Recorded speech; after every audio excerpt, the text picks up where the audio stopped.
blueprint atau roadmap PSSI ke depan. Singkat saja Pak gambarannya. Kami persilahkan Pak. Assalamualaikum warahmatullahi wabarakatuh. Salam sejahtera untuk kita semua. Shalom, Om Swastiastu, Nama Budaya, Salam Kebajikan. Tentu pimpinan Komisi 10 dan seluruh anggota wakil rakyat dari Komisi 10 yang hadir hari ini, saya mengucapkan apresiasi setinggi-tingginya. Tanpa dukungan Bapak Ibu tidak mungkin sepak bola Indonesia seperti hari ini. Karena memang ini kerja-kerja sama antara pemerintah dan PSSI dan tentu seluruh daripada masyarakat sepak bola yang mengimpikan sepak bola kita harus bangkit. Memang sejalan dengan tentu blueprint yang sudah disampaikan pada saat itu ke FIFA, yaitu program Garuda Mendunia, bagaimana kita mentransformasi menuju era kejayaan sepak bola Indonesia. Memang kita memberikan target-target untuk pengembangan daripada sepak bola Indonesia. Seperti contoh, kita juga memaparkan kepada FIFA waktu itu bagaimana juga tidak hanya membangun yang putra, tapi juga yang putri, di mana contoh target-targetnya untuk tim putri ini lolos FIFA U17 World Cup tahun 2030, 2031 lolos Olimpiade, 2032 lolos FIFA U20, dan juga lolos Piala Dunia Putri 235 tahun 2035. Untuk yang putranya seperti ada di data di atas, waktu itu 2031 lolos Piala Dunia, lalu 2033 lolos Piala Dunia U20, 2036 lolos Olimpiade, 2038 lolos Piala Dunia. Dan tentu rencana ini juga dibagi menjadi 3 fase, slide berikutnya. Di mana tentu tadi disampaikan oleh Pak Menpora short term, ya, diwakilkan Pak Wamen. Terima kasih Pak Wamen dukungannya. Ini sama-sama tim Olimpiade London waktu itu. Di mana 2023-2028 waktu itu fase pengembangan, lalu juga midterm. Di situ ada tentu dalam kategori fase stabilitas, lalu juga masuk ke golden era di 2034-2045. Nah, memang ini semua karena momentum. Kita tidak pernah terpikir kita mendapatkan sejarah yang luar biasa. Waktu itu diawali dengan tim SEA Games kita yang sudah 32 tahun juara SEA Games. Lalu kita PSSI mendorong, ya, di mana pertama kalinya, slide berikutnya, kita tim U17 kita, tim U20 kita, tim U23 kita, semua termasuk yang senior ini bisa masuk ke Piala Asia.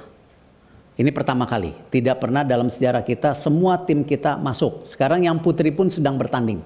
Kemarin alhamdulillah juara AFF, kita lagi coba nanti kualifikasi Piala Asia. Nah, karena program yang didukung oleh pemerintah dan tentu semua supporter sepak bola, apakah pembelian merchandise, sponsor, ini sebuah momentum yang tidak pernah dipikirkan, terlepas daripada roadmap yang kita sudah paparkan kepada waktu itu kepada FIFA. Slide berikutnya. Nah, di sini sebagai contoh, di mana kemarin di U16 kita juara 3, sehingga kita bisa masuk Piala Asia, dan ini sekarang timnya sedang training camp. Akan ada beberapa pertandingan nanti di UAE, lalu di Saudi. Kalau sampai kita masuk 8 besar di Piala Asia, artinya kita lolos Piala Dunia. Artinya sebuah terobosan yang mestinya targetnya di tahun 2030-an.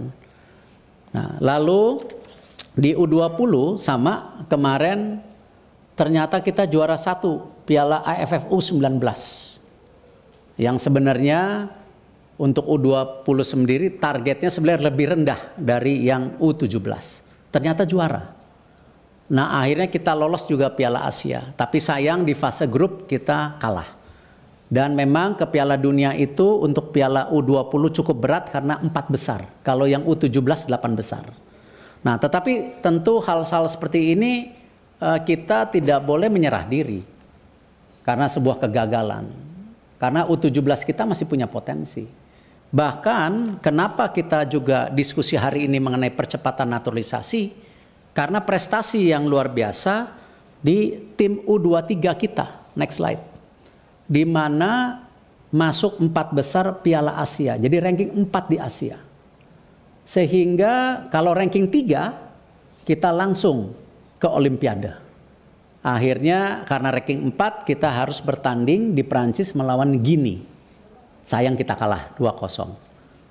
Nah, hal-hal seperti ini yang membuat confidence pemerintah PSSI kenapa tim senior kita ini punya potensi dari anak-anak muda kita seperti Rido, Marcelino yang juara SEA Games, ditambah tadi tim U23 kita dan sisa daripada tim senior kita.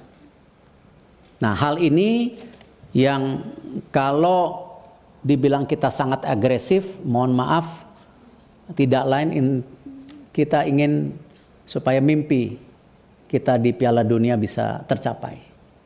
Dan ini tentu kita masih ada sisa pertandingan 4, di mana nanti lawan Australia tanggal 20 away, lalu 25 lawan Bahrain di Indonesia, lalu tanggal 5 Juni lawan China di Indonesia, 10 Juni lawan Jepang. Kalau kita ranking 2 artinya langsung lolos Piala Dunia. Tetapi kalau sampai pun kita ranking 3-4, kita masih diberi kesempatan untuk kualifikasi, ya, bergabung dengan 3 grup lainnya yang ranking 3-4 dibagi 2 grup. Nanti ranking 1-nya lolos Piala Dunia. Nah, ini yang akan dilakukan pada bulan Oktober-November tahun ini. Jadi hal seperti ini mohon maaf, kami dari PSSI tidak bermaksud melakukan sebuah mimpi yang hiperbol, tetapi ini sesuatu yang real, nyata ada di depan mata kita. Dan ini baik saya rasa untuk bangsa kita juga sejajar dengan bangsa-bangsa besar di dunia. Dan kami tentu perkembangan tim nasional senior ini juga tetap kita lakukan bagaimana terus membangun regenerasi tim nasional melalui program pembangunan usia dini. Yang mungkin pada kesempatan berikutnya, slide berikutnya, saya berharap saya diberi waktu paparan lebih lebar. Kemarin terima kasih para pimpinan Kapoksi sudah hadir. Mungkin tidak fair para pimpinan kalau kita juga tidak mengajak seluruh anggota untuk melakukan FGD.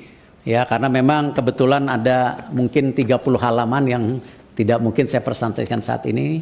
Dan insya Allah niat baik, nawaitu baik dari bapak-bapak ibu yang hadir, kita tidak akan salah gunakan. Ini sekedar memang bagaimana kita memastikan mimpi kita sebagai bangsa bisa setara dengan bangsa-bangsa dunia.